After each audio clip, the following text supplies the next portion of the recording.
What's up, y'all? I wasn't gonna do no video, but I just saw the season finale of 911. I'm gonna try to recap it. Hey, Malik told me to do more recaps. Hey. So I gotta do it while I remember, because I ain't writing nothing now because I wasn't gonna do. Yeah, I wasn't doing this show. But anyways, it started off where the poor dude was working a double shift at a factory. I guess maybe Amazon or something. He hit his head and fell into this big box. I guess it was gifts in there or whatever. He fell in there and got sealed up. And then he came to, of course, you know, if y'all watch the show, they be like, 911, what's your emergency? And he's like, I'm stuck in a gift. And he said, I'm a gift. I forgot how he put it, but he's like, I'm stuck in a box. And she was like, what do you mean? And he was like, I woke up in a box. I worked for blah, blah, blah company, and I hit my head and I fell in a box. And she's like, and Maddie, that's Jennifer Love Hewitt. And she was like, is it a cardboard box? She said, well, can you try to get out of it? He said, it's shrink wrap. We shrink wrap our boxes. And she was like, okay. He said, I'm about to pass out again. She's like, try to listen to my voice. You know, that type of thing. He's like, maybe I should call my mom. And I'm losing air. I'm not getting no air here. I would have done the same thing. I would have been panicking. But that's a shame, y'all companies. Y'all working these people so hard. That stuff do happen. That stuff happen in real life. I remember a news story, the Domino sugar plant, where the man fell in the, he died. He fell in a vat of sugar or whatever. I don't know. Yeah. These people working real hard. So, and then he's like, I hear that I'm in a truck. So she's like, where is the truck going? He's like, I don't know. He was like, I just came to. I don't know nothing, right? So she was, you know, got the other guy to call the job and see where the boxes were shipped to. And he was like, yeah, some trucks left 20 minutes ago. We're going to contact the drivers or whatever. And then before it went to commercial,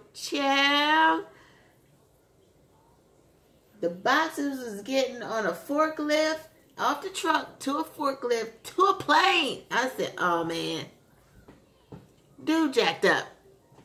Dude all jacked up. So they came back from commercial, and the crew is Bobby, Chimney, Buck, and I don't know the new dude name. The new dude from, what was the movie? You know his name? The J-Lo movie. You just sent me his name. No, Noah. I'm just doing the character names. That's cool. That's his name, the character name? Ryan Guzman. Oh, okay. If y'all heard her. But he, you know, they look good, right? So anyway, they're all on the plane, and they're like, well, it was 1 million boxes on there, because it was like a freight plane, you know, one of them type of planes, not like a commercial. And so his phone rings. Thank goodness, right? So they're like, which box is it? And I forgot who it was. They had a stethoscope, and they was listening to the box. Oh, right here. So they was like, get the warming blankets, because they got him out the box and all that bubble, them peanuts that you packed and stuff. They spilled out. He came out. He looked ice cold. He looked dead as a mug. So they warmed him up, and so the phone call that was ringing was Maddie, the 911 operator. So I was like, wow. And so Chimney answered, because they got him warmed up, and he started waking up and stuff. And he was like, fancy meeting you here. And she was like, Chimney? And he was like, yeah, he's all right. He said, you want to talk to him? She said, sure, I do. So let's see what else happened. Okay, Athena she's a police officer, and She is with Bobby, which is their interracial couple. Okay, this is a long. Y'all gotta see it from the beginning because this is a long story. But so she's a police. He's a firefighter, and he was leaving. You know, she said, "I'm tired of you leaving. I'm tired of you saying goodbye to you every night. I want you to stay." And that kind of shook him, like. So then she kind of felt like she shouldn't have said that, and then she wanted to give him a key to her place, and he was just kind of like, you know, not too, he was shook up about it. So I guess they said goodbye or whatever, and then the next day she was talking to Henny, yes, she's a lesbian firefighter, and she was like, well, maybe he was just scared, you know, that type of thing. Then she was talking to her ex, was with Kenny Chadway, and from Soul Food series, okay? Now he's gay now. I guess he said he's always been gay. He had left her for a man, and they went through that whole thing, and he was there. So they're now like they're best friends. So they wrapping gifts in the kitchen. And he was like, what? He said, you want him to move in here? And she said, yeah. She said, that's the same face he gave you. And he was like, I'm just sitting here wrapping gifts. So he said, you said what you felt, and you love him. So, you know, I'm trying to think of what else happened. It was so much. Okay, so, and this is not in order because I don't remember.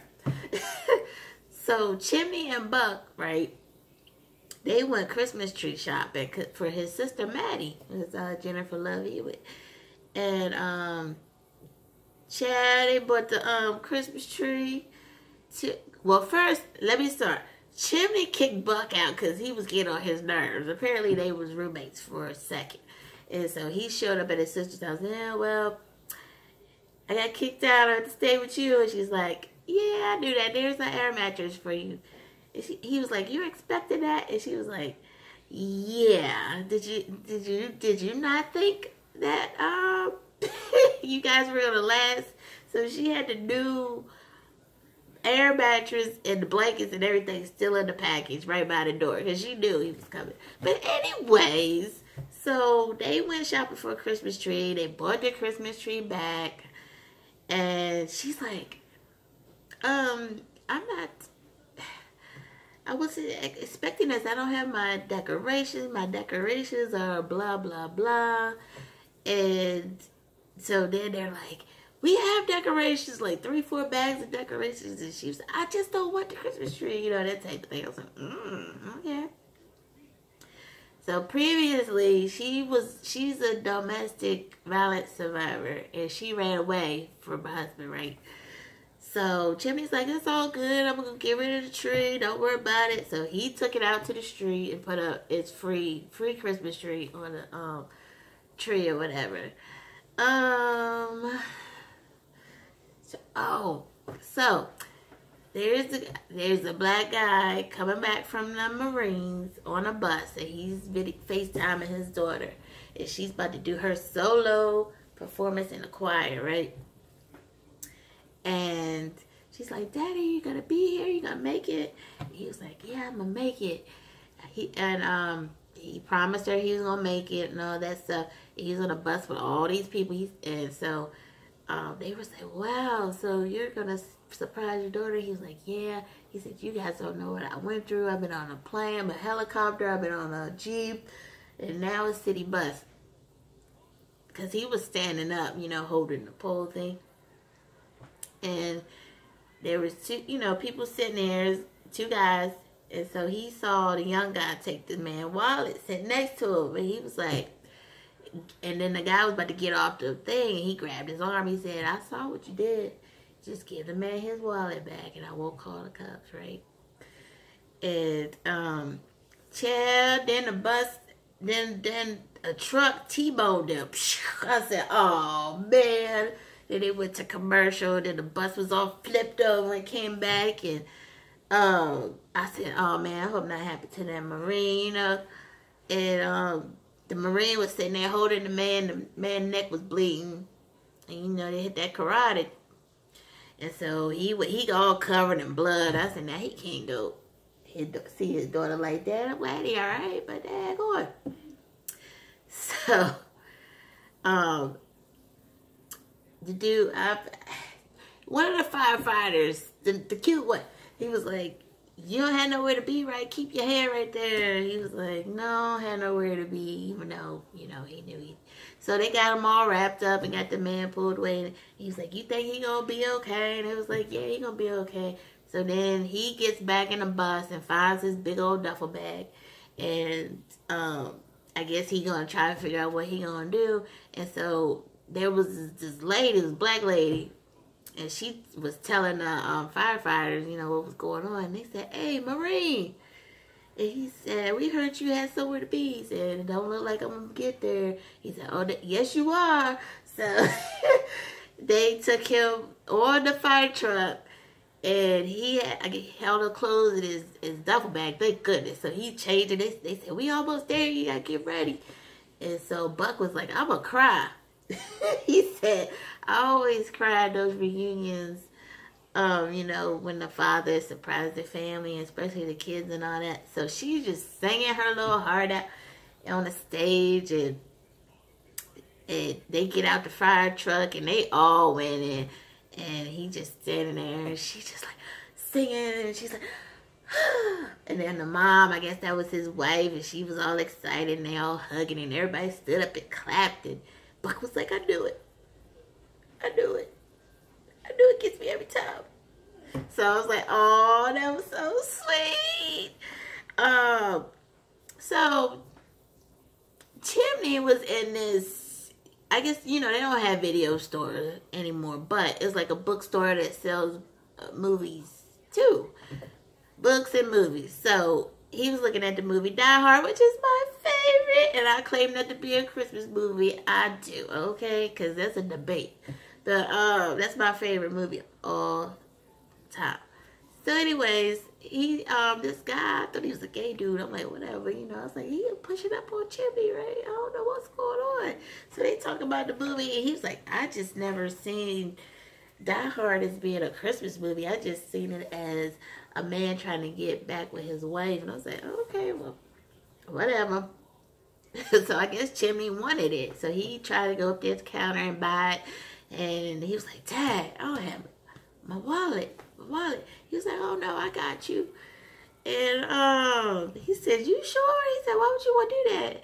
He was like, don't worry, I got you. He said, well, it's probably in the car. When I go back to the car, I'm going to find it and I'm going to come look for you. And he said, no, don't worry about it. And he said, this is money for your the parking garage too. I was like, what? He's like, why are you doing this for? And he said some quote for a movie, but basically he was saying it's the season of miracles or whatever. And the cute dude, right? He got a disabled son, which I don't know. He must have cerebral palsy. So he has trouble walking. He uses 2 canes and tries to do everything himself. And the wife had left because it was so hard for her or whatever. And so she came back trying to see the son. So they ended up sleeping together. So they've been sleeping together. So he hear the aunt, I guess that's the aunt, the grandma bringing the son in, and they're like, I forget what his name is. They're like, are you home? And oh no, and she's like, well, this is the perfect time. I can see him. And he's like, no. And she said, well, what is all this for? He said, I don't know yet. Hide, you know, that type of thing. And so she felt some type of way. He won't let me see my son. And she all peeking out the door. And they're showing the decorations they bought from the store. Like, this is a Christmas tree, little Christmas tree for you and your daddy, that type of thing. So she was all hurt and stuff. So she ended up, he's like doing this type of thing. I was like, dang, that is kind of messed up. So she confronted him about it at the station. She was like, well, what's going on here? I thought he said, do you think just because we slept together that you're supposed to automatically come back into, you know, his life or whatever? She said, that's not what I thought this was. I thought it was a reconciliation. He said, well, I don't know what this is. So he all confused in the head right now. So him and Buck took, gosh, I wish I knew their names. The little boy to see Santa, right? And so he's telling him, he said, well, she's not really the one that left him first. I did. He was like, what? You left? He said, well, I found out about his diagnosis, and it was the end of my tour in Afghanistan, and I re-enlisted. He said, see, for me, I could say it was more noble because I was had to serve my country, but he was doing it. He was, avoiding too. So basically, they both did the same thing. And so he's like, well, he's trying to tell her, just give her another chance. You should let him see her and whatever. So the little boy, he comes back, and then this lady dressed as an elf, she was so funny. She told Buck, she said, that's a beautiful son y'all have. And Buck was like, he was about to say, I ain't gay, but he was like, thank you. I thought that was so funny. So let's see, what else happened?